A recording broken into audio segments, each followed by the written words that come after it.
দুলাচ্ছেন, ইমাম হোসেন পাককে দুলাচ্ছেন নবী পাক সাল্লাল্লাহু আলাইহি ওয়াসাল্লাম।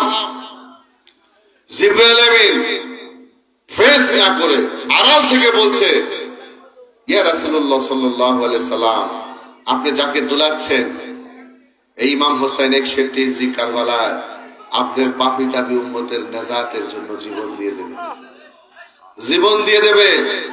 এই কথা যখন শুনলেন আমার নবী পাক, শহীদ হয়ে যাবে ইমাম হোসেন, তার চোখে পানি চলে এলো, পানি রাখতে পারলেন না, সঙ্গে সঙ্গে ভেতরে তার নাতিকে ফেরত দিয়ে বাড়ির বাইরে গিয়ে কিছুক্ষণ কেঁদে আসলেন।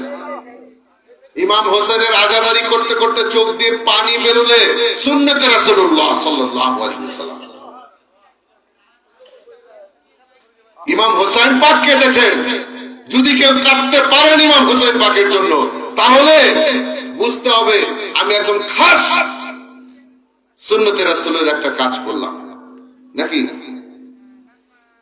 ইমাম জাফর সাদেকের নাম শুনেছেন না? হ্যাঁ, ইমাম জাফর সাদেক আলাইহিস সালাম বলেছে, আমার গার্জিয়ান, আমার অভিভাবক রাসূল সাল্লাল্লাহু আলাইহি ওয়াসাল্লামের কথা বলেছেন,